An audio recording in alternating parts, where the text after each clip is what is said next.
Elastic recoil, adding ridiculous power to your hooks using some simple muscle science. So look, this applies more so to hooks than any other strike, but there are other circumstances in which it can apply. The reason why it works so well for hooks is because a hook is actually a pulling punch, more or less. Like a straight punch, you're basically pushing your hand out. Your hook, you end up pivoting your body and then like ripping your hook kind of along behind you, at least if you're doing it correctly. When I first teach people hooks, they screw up monumentally because they want to do too much. They want to like, you know, push their arm sideways, or they hit and their chest is like completely flexed. You don't want to flex your chest. You want to stretch your chest like a rubber band, thus the term elastic recoil. So let's say I'm throwing a left hook. I've stepped in, I dip my right shoulder forward so that I have room to pivot. This is covered in the basic hook lesson. When I step in and I start my pivot, I don't want to move my hand initially. I want to leave it behind.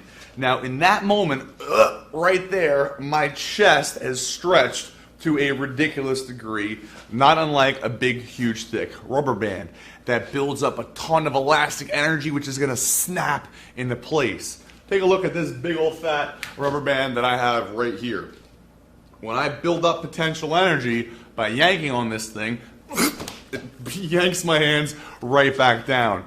Now hold on a second. Watch as I yank on this rubber band. You're going to notice that the snap back down is like 3 times as fast as when I yank up. Snap. Snap. That snap is when your elastic recoil is at its most powerful. That's the moment when you actually do want to flex your chest.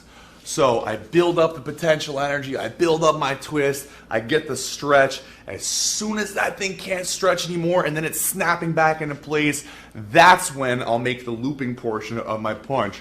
Stretch, snap. Okay? Elastic recoil. You actually have to relax your chest. You have to leave your arm behind. Your lower body moves first in a hook for the most powerful hook you can throw. It's like pivot, boom, boom, ha, ha.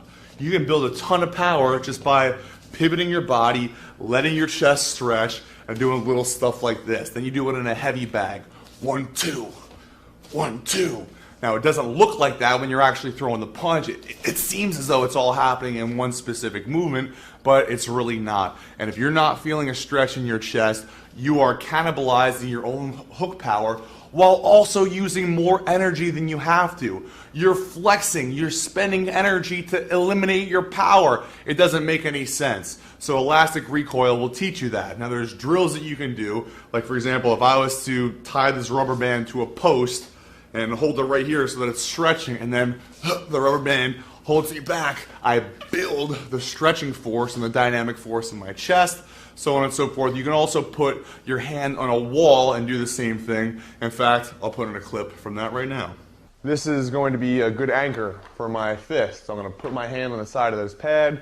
This is a squishy pad. You can use a wall. I don't care what you use. But I put my fist here, and then I'm going to pivot.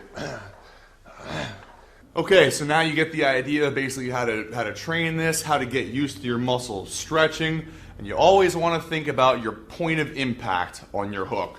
Your chest should be through, your body should be stretching pretty much the moment that your hook is landing. You might want to land an inch or two in front of that because you started your pull, but for the most part, the hook is going to be dragged behind you. Again, a pulling punch.